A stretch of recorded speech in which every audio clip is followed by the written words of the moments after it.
আজকের পৃথিবীতে আপনি যা খান, যা পড়েন, যা দেখেন, যেটাতে কাজ করেন, এমনকি যেটাতে ঘুমান, তার বেশিরভাগের পেছনে কারা মালিক আপনি জানেন কি?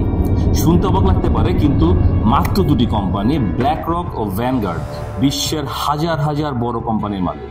তারা আমাদের খাবার, ওষুধ, প্রযুক্তি, এমনকি মিডিয়ারও মালিক। তাহলে প্রশ্ন উঠেই যায়, তারা কি নিছক বিনিয়োগকারী নাকি আধুনিক পৃথিবীর নিয়ন্ত্রক? চলুন আজকে একটু গভীরে যাই এবং দেখি ব্যাপারটা ঠিক আছে নাকি ঠিক নাই।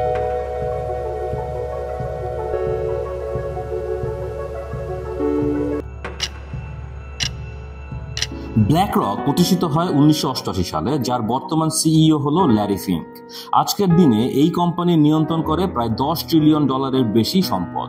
অন্যদিকে ভ্যানগার্ড, যা 1975 সালে প্রতিষ্ঠিত, তার অধীনে আছে প্রায় $8 ট্রিলিয়ন বেশি সম্পদ। বিশ্বের প্রায় সব বড় বড় পাবলিক কোম্পানির শেয়ার এই দুটি প্রতিষ্ঠানের হাতে। অর্থাৎ আপনি যে কোম্পানির পণ্য ব্যবহার করেন, যেমন গুগল, অ্যাপল, অ্যামাজন, মাইক্রোসফট, এমনকি ফাইজার, সবকিছু পেছনেই রয়েছে এদের প্রভাব।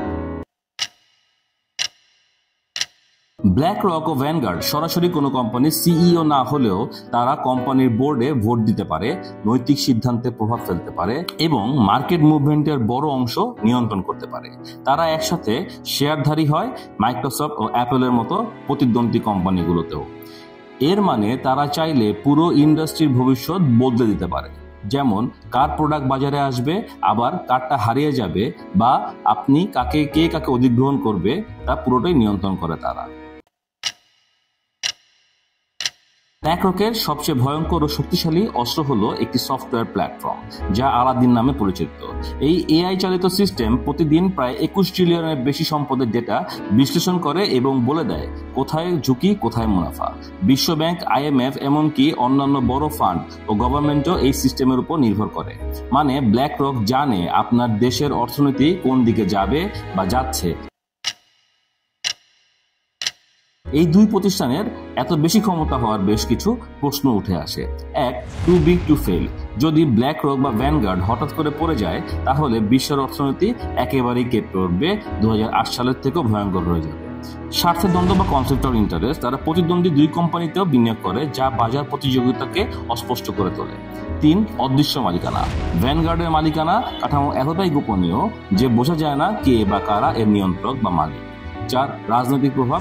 অনেক ক্ষেত্রে অনেক দেশের অর্থনৈতিক নীতিতে পরোক্ষভাবে তারা পরামর্শ দিয়ে থাকে, যা আসল গণতন্ত্রকে প্রশ্নবিদ্ধ করে।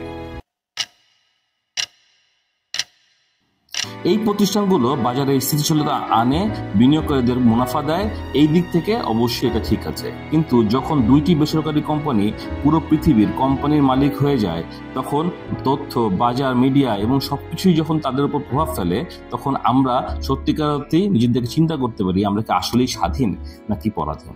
এটা কি নিছক আধুনিক পুঁজিবাদ নাকি এক ধরনের আধুনিক উপনিবেশ?